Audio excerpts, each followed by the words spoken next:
it's Yeah. just the border. And some of them, I Some of the probably need to houses go will look through, out. The front half of the house. is like, rich, and the back half. yeah, I don't know, maybe right after. All right, I'd like for us to, That's why I grabbed Okay, it. yeah. good morning. Really. Maybe. I'd like for us to start by looking, Okay, let's start. Ones that have a line going through. gives us pause to think. This is the sculpture. It's a pillar. It is, and it is called the Denial of Peter.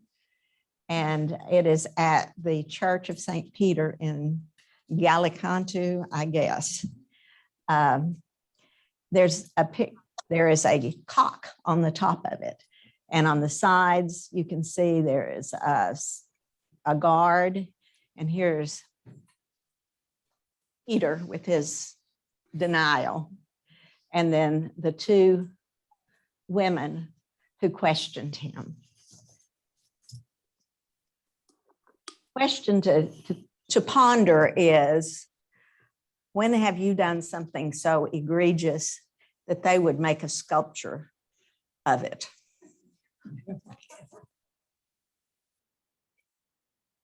Certainly something to think about.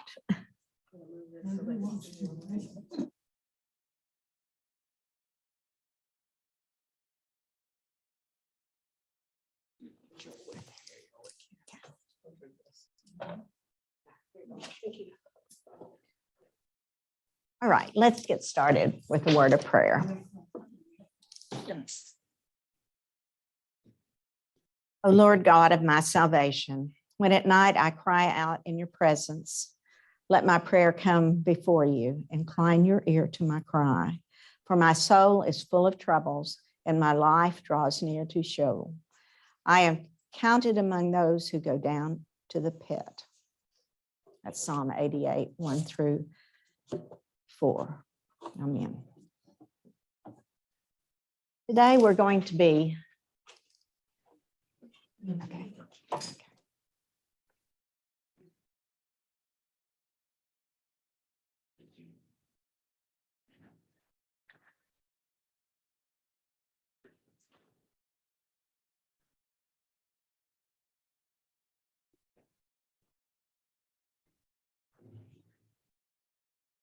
Okay.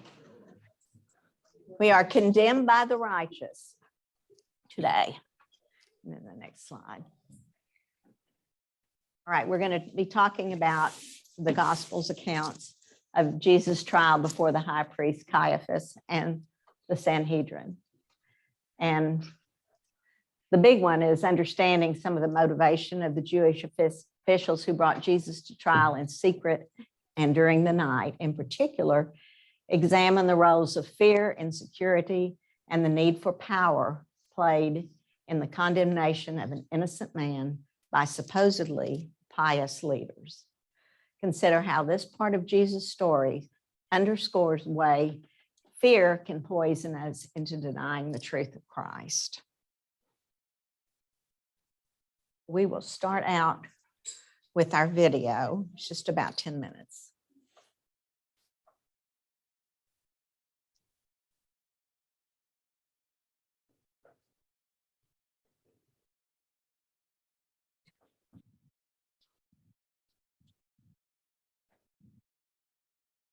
Impressive walking around in your little not a boot. This is kind of a first time trial. I've walked around the house in it, but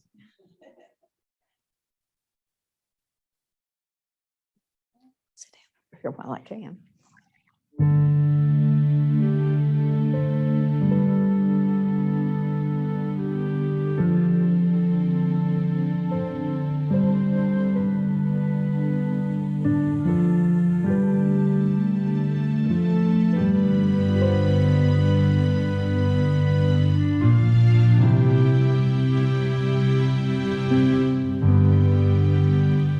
As we continue our study of the final hours of Jesus' life, we turn to the trial of Jesus before the Sanhedrin, the Jewish ruling council.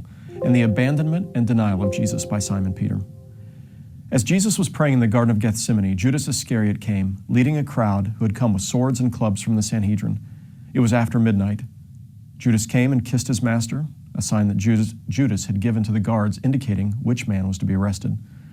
The disciples reach for their weapons, and Peter slices off the ear of the high priest's slave. But Jesus will have none of this. Luke, the physician, tells us that Jesus heals the servant's ear, while John tells us the name of the man, Malchus, and that was his right ear. With this, the disciples ran, and Jesus was left alone with the crowd of thugs. The only disciple still with him now was Judas. Bound, Jesus is led back across the Kidron Valley and back up to Mount Zion, to the high priest's home. Now, while in Jerusalem, I found it helpful to make this journey myself. It was about a 20-minute walk for me, and going uphill, it left me winded. Let's get a sense of what this walk was like. This is the path that Jesus would have taken as he was led away from the Garden of Gethsemane and led to the place where he would be tried by the Sanhedrin at night. And so we're on our way up to the city of Zion, and we are passing through the Kidron Valley and to the Church of St. Peter Gallicantu. So this is the path. We've just walked through the Kidron Valley, where Jesus would have been led sometime after midnight with the guards from the temple with their torches, and he would have been taken up here. The disciples all had fled by this time, and when he comes up the Kidron Valley, he comes up the path from the Kidron Valley, he comes out right here at the southern wall of the temple, where he'd taught many times, and near the teaching steps, where he had addressed the disciples and where he had predicted the downfall of Jerusalem.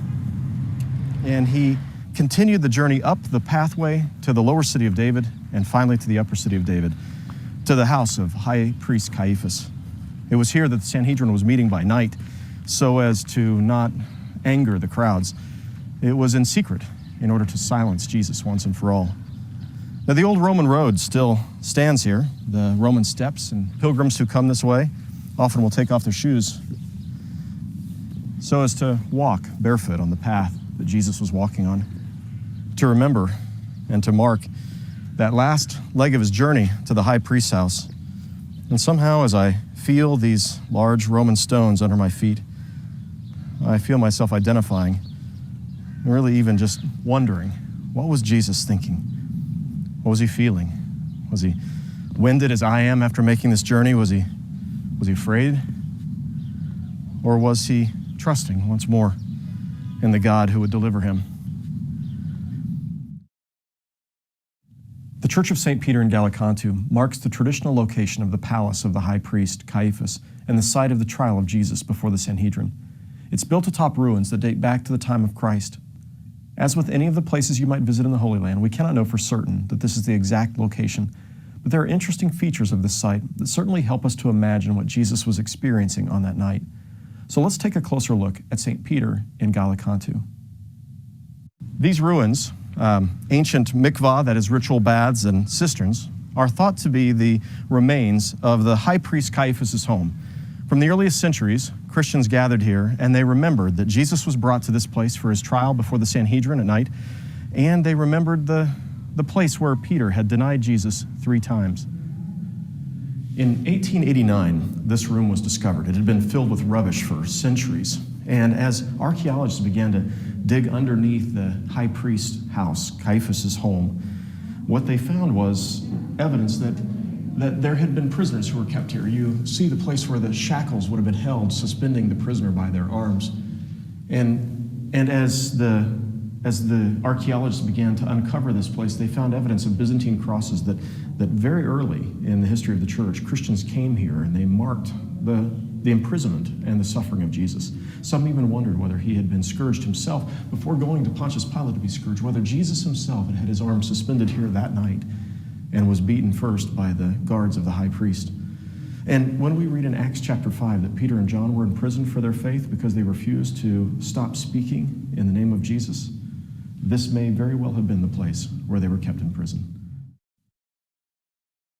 In ancient times, prisons were often no more than a pit, a cistern or a dried well dedicated as a prison. People were lowered into them, and if you were to visit the Mamertine prison in Rome, where tradition holds that Peter was in prison before his death, you would find it also as a pit. Under the church at St. Peter in Gallicantu is such a pit. And it's believed that Jesus would have been held in this place from the time that he was tested and questioned before the Sanhedrin until he was turned over to Pilate. Maybe 5, 6, perhaps even 7 hours he spent in this dark place, in this pit. This is the dungeon, the pit where tradition says Jesus was lowered into as he was awaiting the outcome of his trial before the Sanhedrin. He could hear them debating his fate from this place.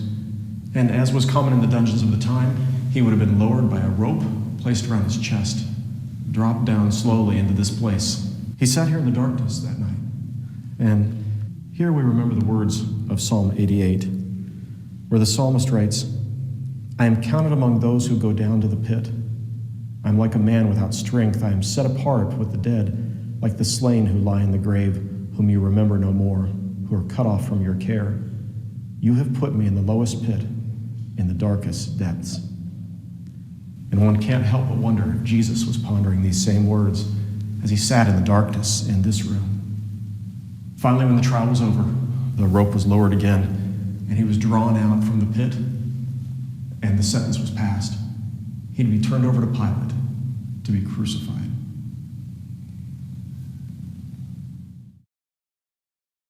All four Gospels tell us that while Jesus was on trial before the Sanhedrin, the other disciples had fled. They were in hiding, except Peter, who followed at a distance as they were bringing Jesus to the home of Caiaphas. Actually, John tells us that he was there as well.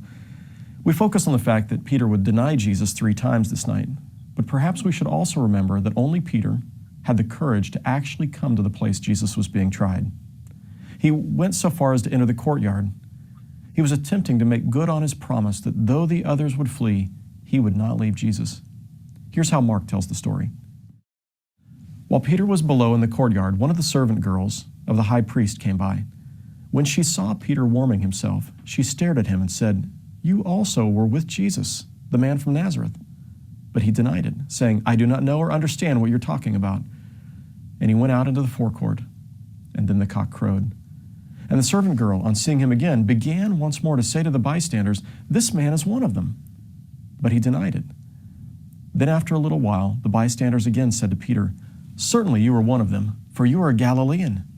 But he began to curse, and he swore an oath, I do not know this man you're talking about. At that moment, the cock crowed for the second time. Then Peter remembered that Jesus had said to him, Before the cock crows twice, you will deny me 3 times. And he broke down and wept.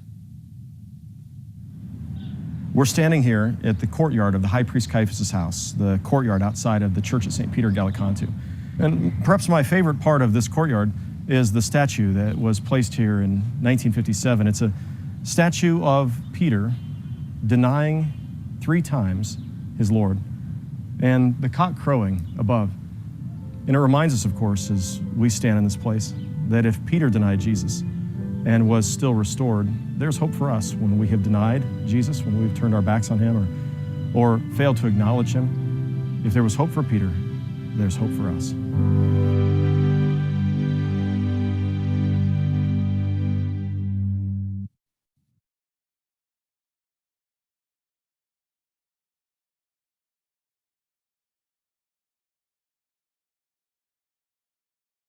This is, today in the lesson, we're in a very dark place. Everything seems to be around the darkness. It is a dark subject. Okay, thank you. It's a dark subject, and it took place in the dark. It says, they took Jesus to the high priest, and to all the chief priests, the elders, and the scribe were assembled. Now the chief priests and the whole council were looking for testimony against Jesus to put him to death. The high priest asked him, Are you the Messiah, the Son of the Blessed One? Jesus said, I am. And you will see the Son of Man seated at the right hand of the power and coming in the clouds of heaven. Then the high priest tore his clothes and said, Why do we need witnesses? You have heard his blasphemy.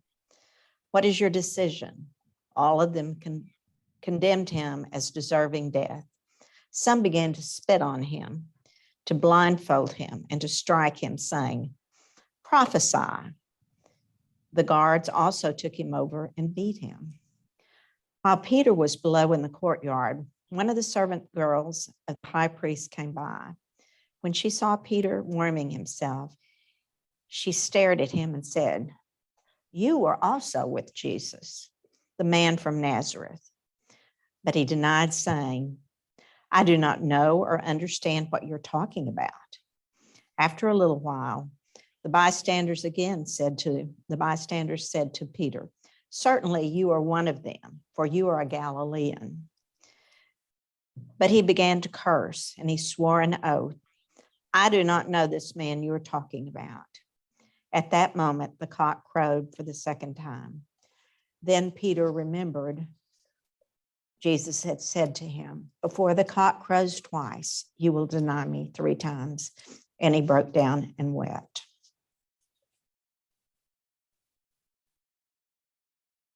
What a horrible experience.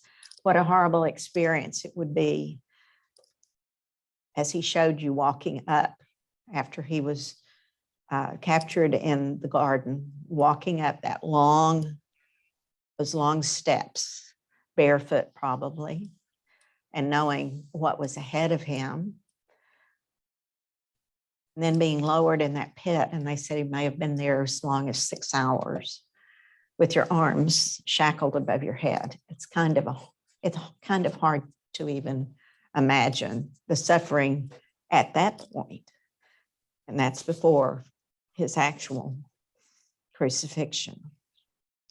So he goes before the council. Why do you suppose that why was it in the night? All of this took place in the night.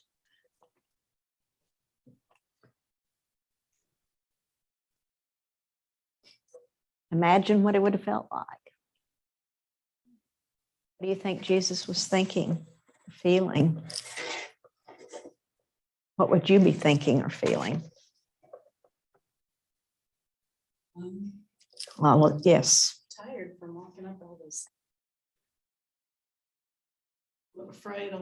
Afraid, alone, and tired from walking up all those steps. Where's our little microphone? Okay. Yes. Think about that image of Peter that depicts his 3 denials. What aspects of Peter and his betrayal did the sculptor want the viewer to consider?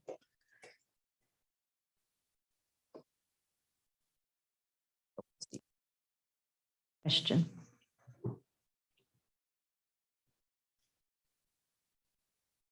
Primarily the denial, because that one. Wait. I would say primarily the denial, because that is the part that's most prominent with him up front with his arms out. Right. Tell them who you are. Hi, I'm Lisa. Thank you, Lisa.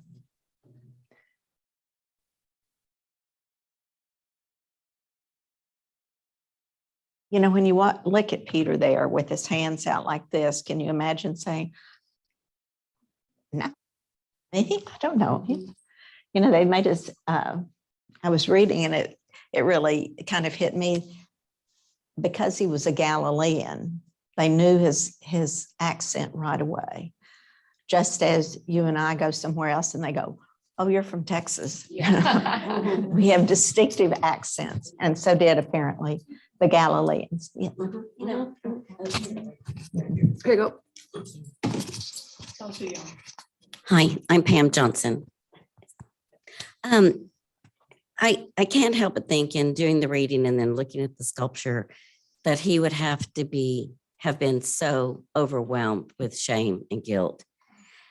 And he was one of the brave ones that still kind of risked his life to kind of be there, to kind of shadow. He didn't have the strength and the courage to truly step up, but he didn't totally desert, Christ either. So He didn't leave like the rest of them did. He stuck around close, trying to find out what was going to happen. Statements made at the end of the video segment that if there was hope for Peter, there is hope for us. To what extent has that been true in your faith experience?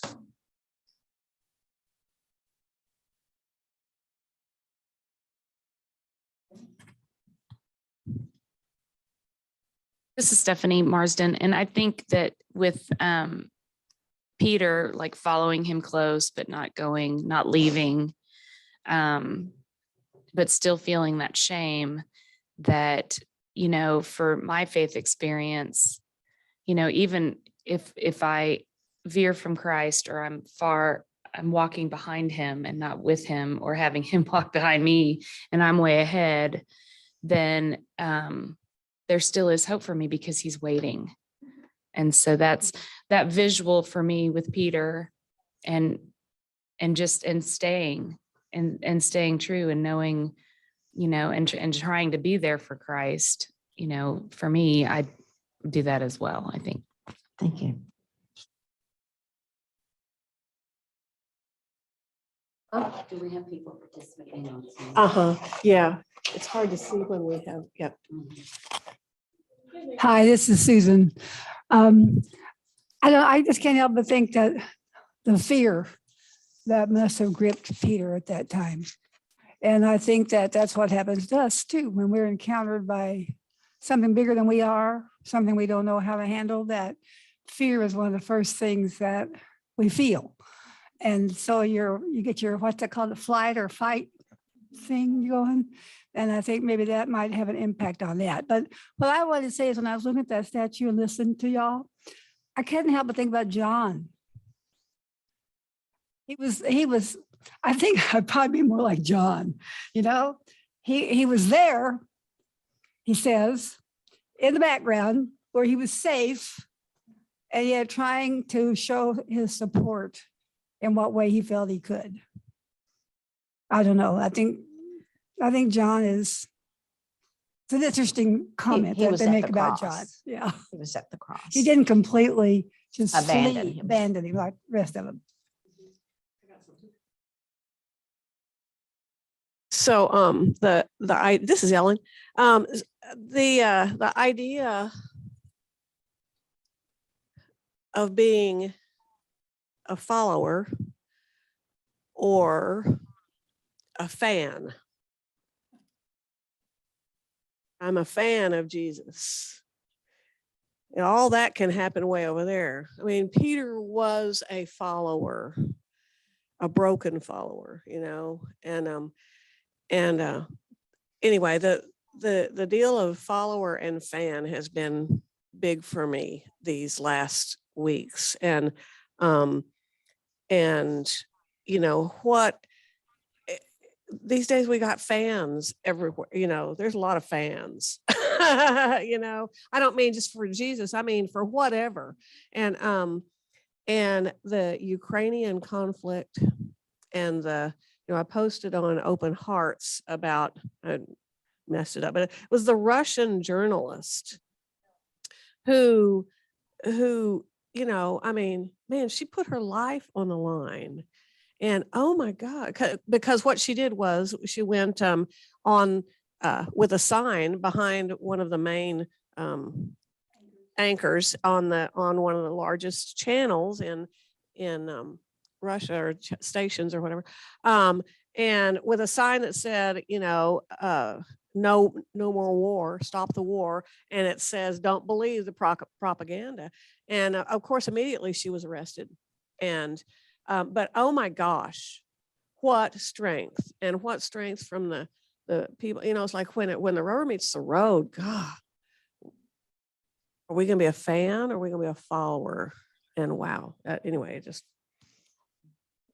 And the number of people who have protested knowing they were going to be thrown in jail. Yes. You know, About 3,000 of them, I think. yeah. Go. To me, there's a difference. Oh, who am I? Who are you? I didn't wear my name. I don't know. I have one. Cynthia May. To me, there's a big difference between protesting here and protesting in Russia, because we know most of the time we're going to get a fair shake in the end, especially us white people. But to put your life on the line like that, like they did, like Peter and John and all the disciples did, is such a much bigger deal to me than me saying, oh, I'm going to go out and be a protester, for don't cut that tree down, So she knew what was going to happen to her, and yet she did it. Yeah. Yeah, that takes a very brave person.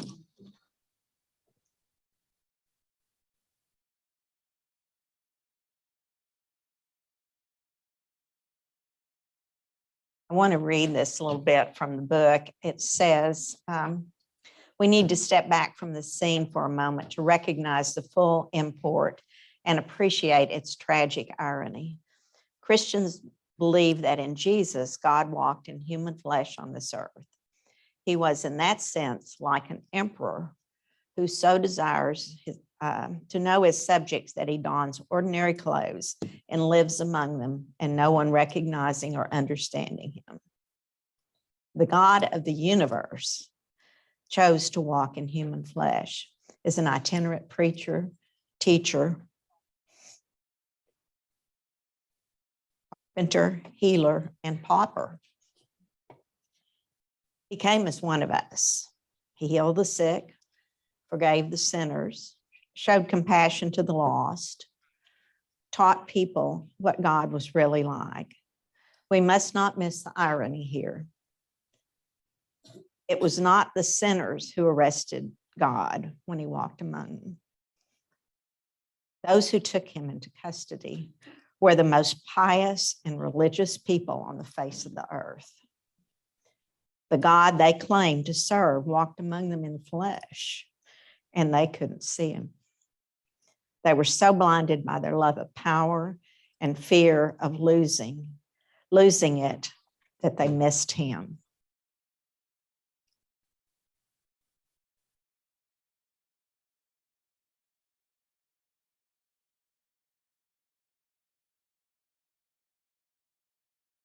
What ways would you say that Jesus is still a threat to people's way of life?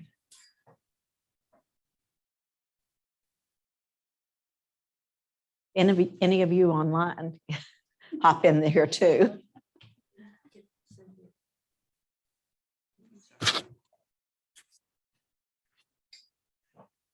The primary religions of so many people that nowadays seems to be selfishness.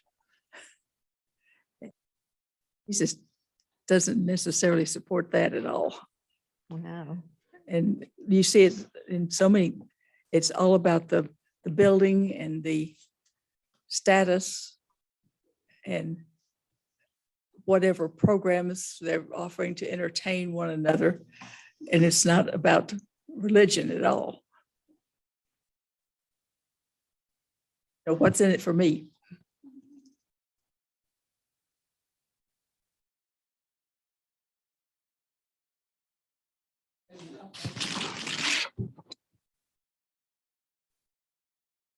Morris. And I read somewhere recently where it says Closer to your mouth. hello. It's Susan Norris. I read somewhere, and I've written it on my calendar, that the problem with us today is we forget that Jesus wants to live or meet us or live in our heart, not just meet us in the sanctuary. That's a good point. Yeah. Very good point.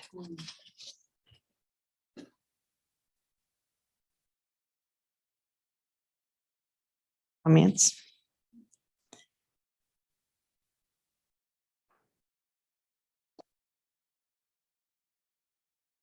What would we have to do? How is it still a threat to people's way of life today? Do we have to live differently since we are Christians? How do we spend our money? How do we?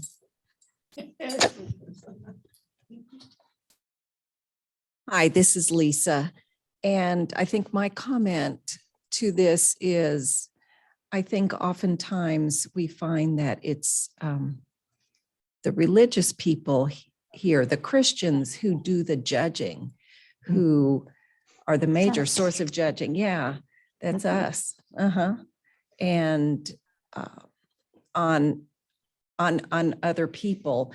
and are the ones who are more non-accepting of people who are different than us, than maybe non-Christians, or maybe I should say probably more, maybe not as religious or whatever. But I think just like in this instance with Jesus, and it was the high priests, it was the religious of the day, the most religious of the day, who are the ones who are condemning him. I think we certainly still see that, not for everybody, but we do still see that today in part. Along those same lines, this is Stephanie, with what Lisa was saying, is that, you know, at first I was like, what is this question? Because I was very confused, and I had to read it like 5 times, and that's probably just me. But in, you know, where Jesus is still a threat to people's way of life. Well, what Lisa was saying is that us as Christians who are trying to live like Jesus, you know, if we as humans, because we're humans and we judge and we look at people different, but that's not, it's literally, what would Jesus do? You know, I still say that to my kids, and they're like, Mom, seriously. But I'm like, seriously, right? And, Seriously. but I mean, and so it's non-judgment of people, meeting them where they are. You have no idea, even when people walk through these doors of this church, you have no idea what's going on inside their homes. You have no idea what just happened in the morning. You have no idea what's going to happen when they leave. So love them where they are. And I think Christ, if we do that, then Jesus isn't a threat anymore. And that's big, but anyway. I think he's a threat to our convenience. Like, life gets a lot less convenient when we really are. Yeah.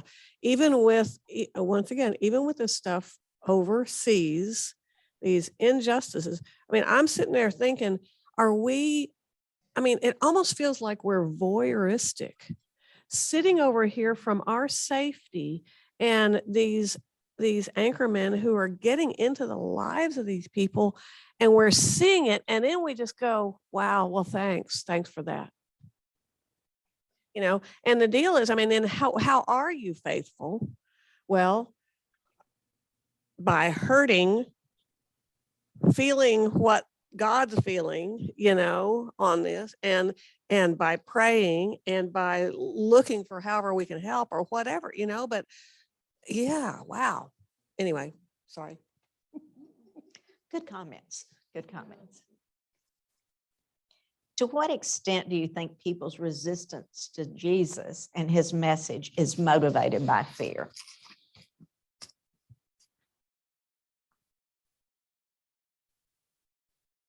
I want to hear from somebody online.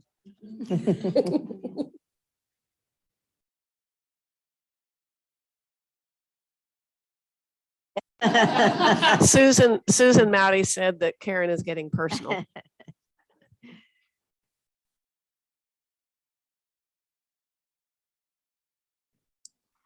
I think one of the things that you were saying that Christians need to worry about more than non-Christians so much is that phrase, love the sinner, hate the sin. I think that is so anti-Christian because I think we're called to love all people, and we're not called to judge. We're called to let God do the judging.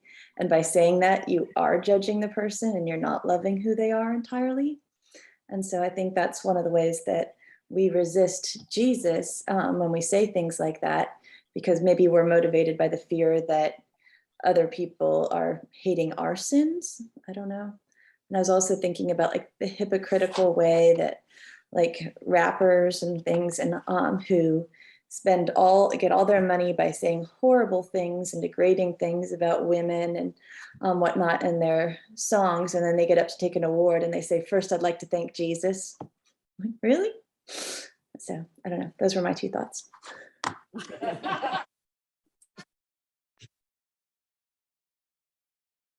This is Ann. What I hear these days from people who push back on religion in general is they think all they see is hypocrisy. They've seen so many people who say they're, and that's really what you were saying, Heather, that's a form of hypocrisy. But the other thing is fear of changing the way I live my life. That church is going to want some of my money. I might rather take a vacation. It's going to take my time. They're going to want me to do things. It's that kind of thing. And people are, Yeah. it gets personal. And people are just have a lot of things to occupy their time these days. There's plenty of competition for everybody's time. I think everybody in the church certainly knows that. We all live it. But hypocrisy and the fear of that kind of thing. So. This is Susan Norris, and I still say, that's why we have to check our hearts, and make sure, check our motives. And can't say anything else. Oh, Susan. This is Susan Mowdy. I should know by now. I just think we're really comfortable. We're just comfortable where we are. And things that mess with that increase our discomfort are difficult for us to deal with. And like Ellen's saying about Ukraine, I mean, it's horrible what's happening over there. And it's tragic. And we're sitting here. I mean, I see things on Facebook, people fussing about the price of gas. You know what? I have a bed to sleep in every night. I have food on Have my a car to fill table. up. That's right. And if I have to pay $5 for a gallon of gas, I can do it. Having said that, I know there are people in this country, in this city, who don't have the money to pay $5 for gas. And so they have to find other ways. So it makes it difficult to stay supportive when your very livelihood is impacted on a daily basis. And, I think it's hard for us to talk about Jesus, about Lent, without thinking about these kinds of things that are going on in our whole world right now. Peggy has. We'll just do the whole table here. This is Peggy. I think when I think of people resisting Jesus, I'm not thinking of people who are necessarily in the church family. And I hear a lot, I don't like organized religion. They tell me what to believe. They tell what I think is wrong. You have to do it X, Y, Z. It's not, I don't want to say it's not cool. I'm sorry. I don't want to say it's not cool to be Christian, but that's not what we do on Sunday mornings.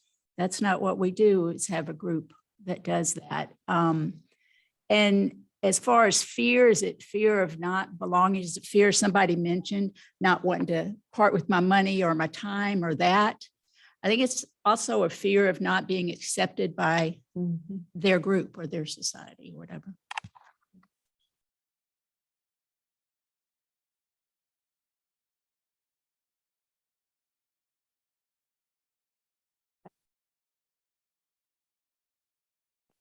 No, nobody spoke up to the Sanhedrin.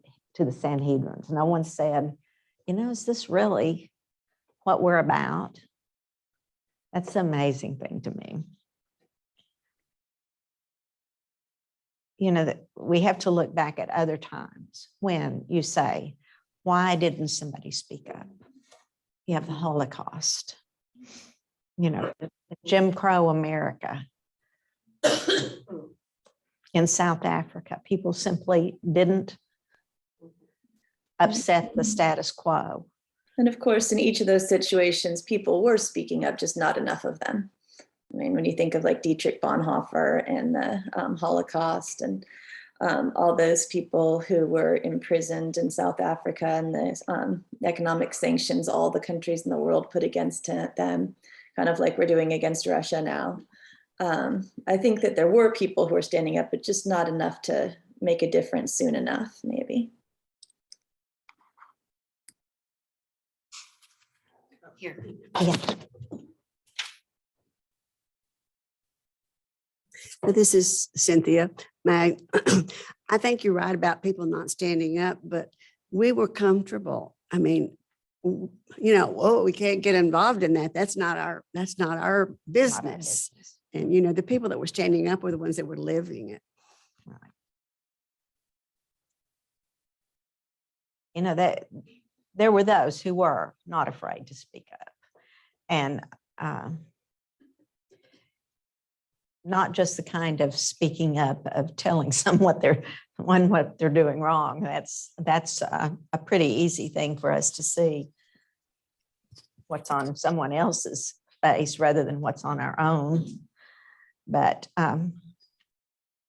what would have happened if 2 or 3 members of the Sanhedrin had said, this isn't right, regardless of what we think about this man, it's not in keeping with what God teaches us.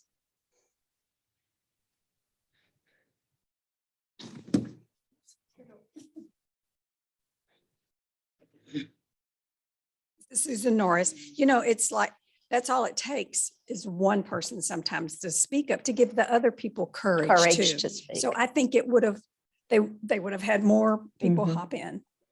That's one of my mantras, or what a mantra is. Somebody has to be the one to say something, So it must be me. It has to be you. No, it has to be.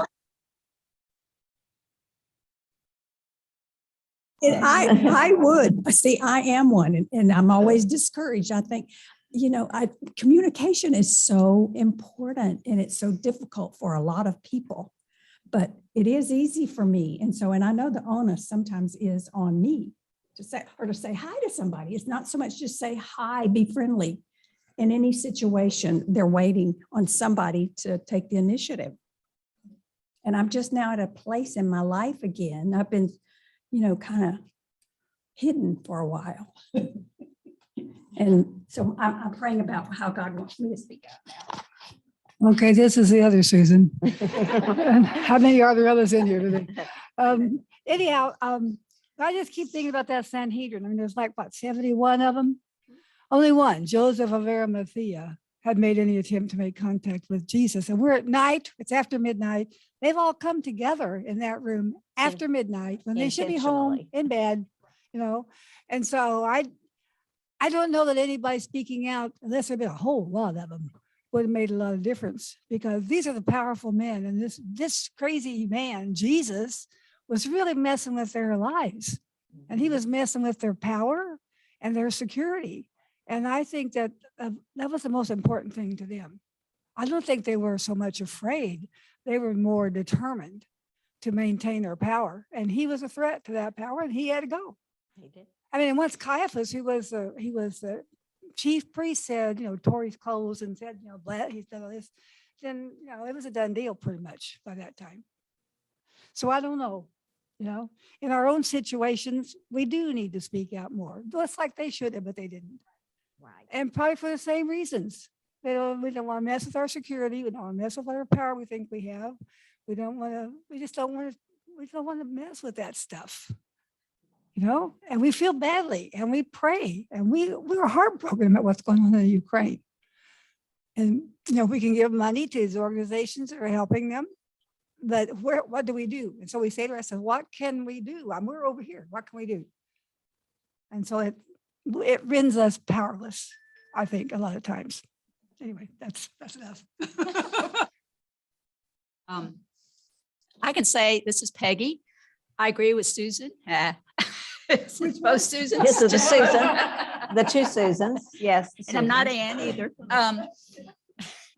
But what I thought, when I was teaching last week, and a couple of people start talking, and then everybody talks, everybody shares.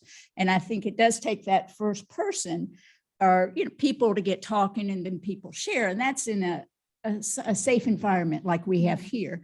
I think personally that in that environment, it wouldn't have worked, because like you said, they were sneaking in there, it was all very secretive, and too much fear of maybe the repercussions of what would happen to them if they did. So It's just gotta get.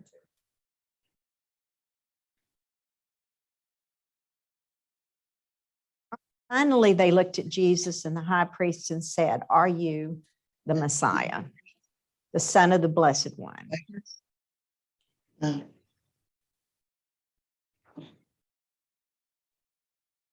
Jesus had to do was keep silent, and there would have been no grounds for conviction. Instead, he replied in a manner deemed blasphemous for Jews and traitorous for Romans. Jesus' response to this question of his identity brings together 3 Old Testament allusions, each of which assured his conviction by the Sanhedrin. Let's consider each one of these. Jesus' first statement is easy to read as simple, literal answer to the question, "Are you the Messiah?" And the 2 Greek words, ego, M-E-I, Amy. Amy, Ego, Amy. I am. The straightforward answer would have been, "I am he. I'm the Blessed One," or "I am the Messiah." But a simple "I am" in the Greek seems to point towards something much more profound. One thing I think is interesting here is that he's pulling from one of the Gospels, but Jesus answers differently in different Gospels. Because in one of the Gospels, I can't remember which one, he says, "You say that I am." He doesn't say "I am," he says, "You say that I am." And I think in another one, he does keep silent and doesn't say anything, but he's convicted the same all 3 ways.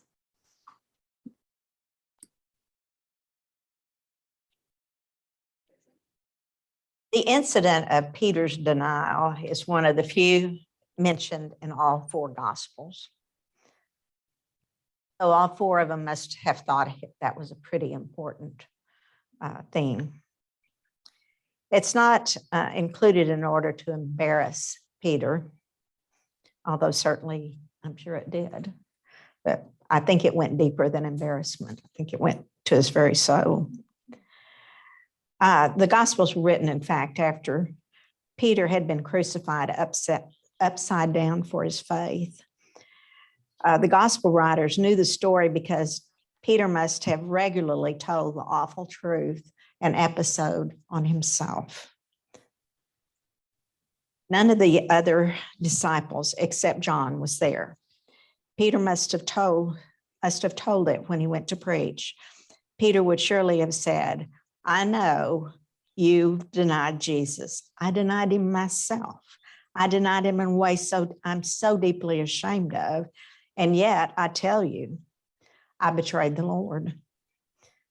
But he gave me grace. He took me back. And if you've denied him, he will take you back too." Peter wanted to reassure others that despite the fact that there are times when all of us deny the Lord, the fact that he will continue to take us back and use us to accomplish his work from the moment forward. Peter would never again deny Jesus. You've experienced a time when you have denied Jesus? Lots of ways. Not the out loud, but in many ways by my behavior.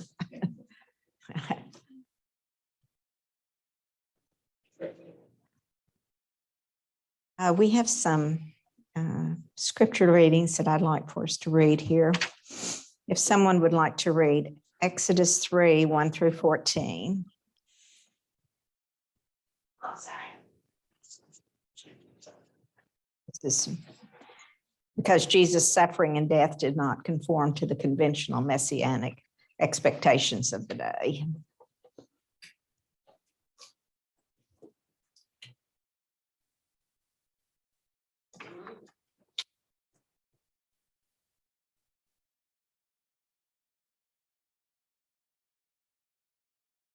This is Susan Norris. 3, 1 through 14. 3, 1 through 14. Uh-huh. One day Moses was tending the flock of his father-in-law, Jethro, the priest of Midian. He led the flock far into wilderness and came to Sinai, the mountain of God. There the angel of the Lord appeared to him in a blazing fire from the middle of a bush. Moses stared in amazement. Though the bush was engulfed in flames, it didn't burn up. This is amazing, Moses said to himself. Why isn't the bush burning up? I must go see it. When the Lord saw Moses coming to take a closer look, God called to him from the middle of the bush, Moses, Moses. Here I am, Moses replied. Do not come any closer, the Lord warned. Take off your sandals, for you are standing on holy ground. I am the God of your father, the God of Abraham, the God of Isaac, and the God of Jacob. When Moses heard this, he covered his face because he was afraid to look at God. Then the Lord told him, I have certainly seen the oppression of my people in Egypt. I have heard their cries of distress because of their harsh slave drivers. Yes, I am aware of their suffering. So I've come down to rescue them from the power of the Egyptians and to lead them out of Egypt into their own fertile and spacious ground. It is a land flowing with milk and honey, the land where the Canaanites, Hittites, and Amorites, and Perizzites, Hittites, Jebusites now live. Look, the cry of the people of Israel has reached me, and I have seen how harshly the Egyptians abused them. Now go, for I'm sending you to Pharaoh. You must lead my people, Israel, out of Egypt. But Moses protested to God, who am I to appear before Pharaoh? Who am I to lead the people of Israel out of Egypt? God answered, I will be with you, and this is your sign that I am the one who has sent you. When you brought the people out of Egypt, you will worship God at this very mountain. But Moses protested, if I go to the people of Israel and tell them, the God of your ancestors has sent me to you, they will ask me, what is his name? Then what should I tell them? God replies to Moses, I am who I am. Say this to the people of Israel, I am has sent me to you. There we have Jesus' response to Caiaphas. Also, we have a couple more. Psalm 110, 1 through 4.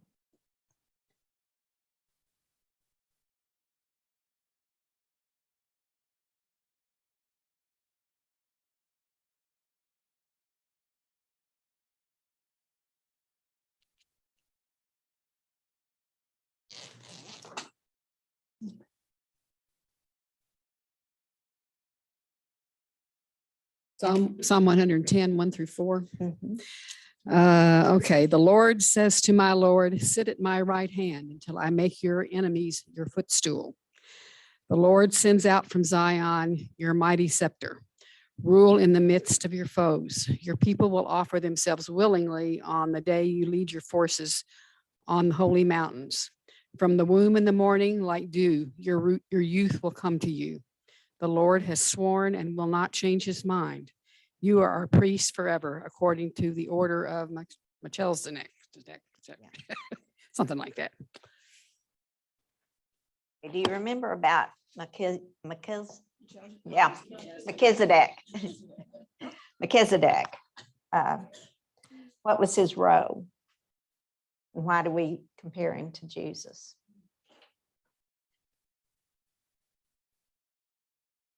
He was both a king and a priest. So that was in the same way. And Hebrews 5, 7 through 9.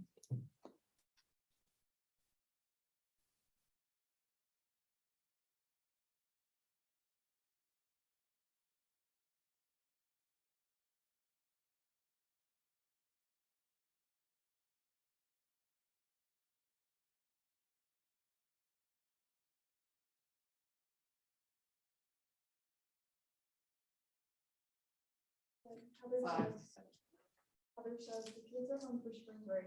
Jack says hi. I wanted to stop by and join you for a little bit, but I now need to go. Have a great week. Okay. There's leaving us. Okay.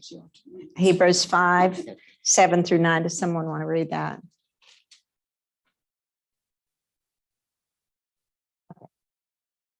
Okay, I just did it. Your turn. Okay, 7 through 9, Susan Norris. While Jesus was here on earth, he offered prayers and pleadings with a loud cry and tears to the one who could rescue him from death. And God heard his prayers because of his deep reverence of God. Even though Jesus was God's son, he learned obedience from the things he suffered. In this way, God qualified him as a perfect high priest, and he became the source of eternal salvation for all those who obey him.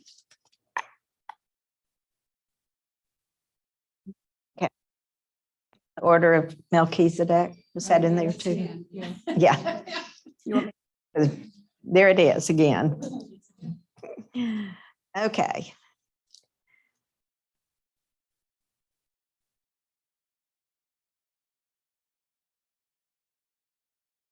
Kind of at the wrapping up point now. I don't know what time it is. Oh, it's almost 11.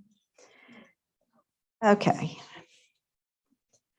Okay, little remains of what is believed to have been the house of Caiaphas, but excavations made after the 6-Day War in 1967 revealed the ruins of several homes called Herodian mansions that most likely were occupied by the rich and powerful temple priest. These remains and artifacts are now lodged in the WOHL, W-O-H-L Archaeological Museum, where they bear witness to the remarkably luxurious standard of living. Mosaic floors, frescoes, valuable glassware, ceramics enjoyed Jerusalem's upper city dwellers. Imagine that you're inside a palatial home of a high priest. You stand under the ornate archway or lean against a cool stone column. A group of richly robed Jewish leaders sweep past you, muttering among themselves. You follow them to the front gate where a crowd is gathering. What do you hear? What do you see happening? What is the feeling of the house? Imagine that you are Peter, slinking about the courtyard outside the house of Caiaphas. You linger near the edges, among the flickering shadows, because you're trying to hear what's going on inside the house and to avoid contact with other people at the same time. What's Peter's heart?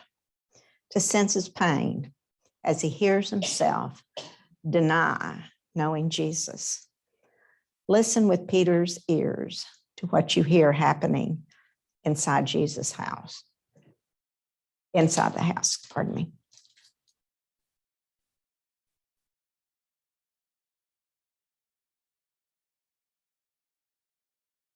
How do we think we would feel? How do you think we would react?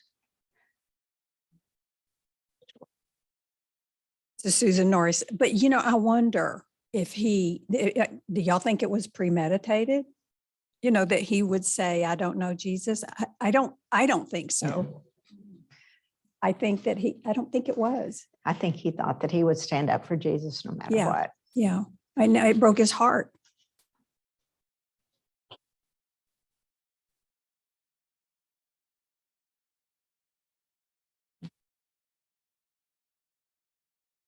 I think this is Pam. I think one of the things that has really enlightened me with this book and the 24 hours is, and maybe it's just whatever, but in the past, you think of this period, I have thought of this period of time leading up to Easter and leading up to all these events. But when we realize what a short period of time, this 24 hours, and how much was happening so quickly, so rapidly. And I mean, I can't imagine, being at the table with Christ and, your fellow disciples and all this love. And of course, Judas knew what was going to happen.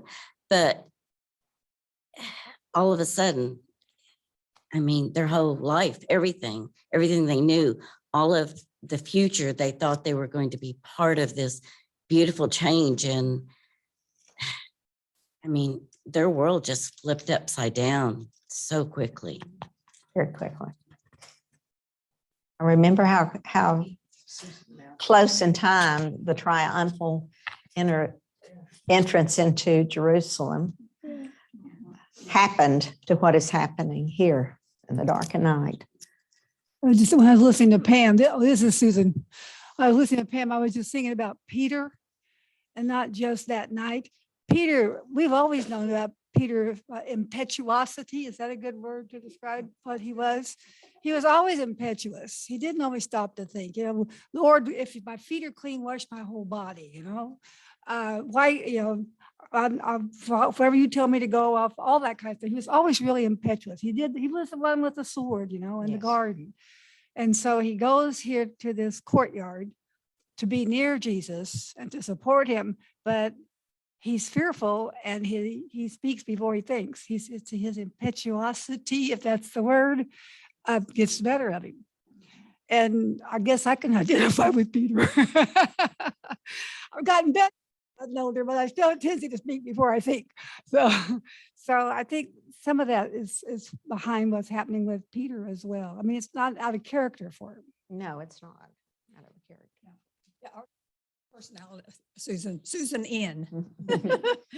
Yeah, that our personality plays a huge part. I've always said, I thank God that he understands that. He knows our heart.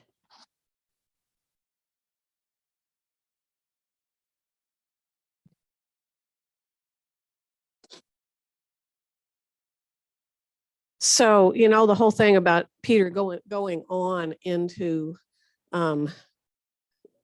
his ministry after the resurrection.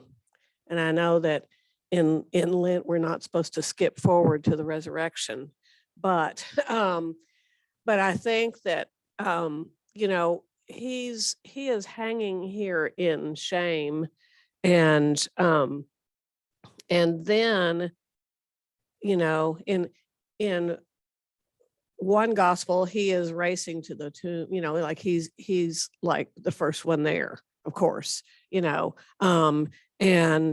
but then in John, Jesus appears to them on the beach, and they come, and he's already got fish cooking, right? And so this is John 21:15. When they finished breakfast, Jesus said to Simon Peter, "Simon, son of John, do you love me more than these?" And the love there is agape. Do you agape me? So do you have the same love, that I have, right? And he said, "Yes, Lord, you know that I love you." And Jesus says, "Feed my lambs." And then a second time, he said, "Simon, son of John, do you love me?" And he says, "Yes, Lord, you know that I love you." And he says, "Well, tend my sheep." And then a third time, "Simon, son of John, do you love me?" And Peter felt hurt because he said to him the third time, "Do you love me?" And he said, "You know everything. You know that I love you." And Jesus said, "Feed my sheep." And for me, that love, he gives Peter the chance to undeny him 3 times. And that is like a lot of chances, but he undoes every single one of what Peter did. And to me, that grace, oh my gosh, that's the reconstruction of Peter right there before our eyes, and the healing of all of that shame for denying him in the garden, and Jesus knowing that he would deny him. Anyway, it just, to me, that is like just, you talk about grace sufficient for our need. Oh my gosh. And that's just about it. That's a good combination that you made. We have joys and concern today. I'm going to. I'm Victoria. You're Victoria today. Well,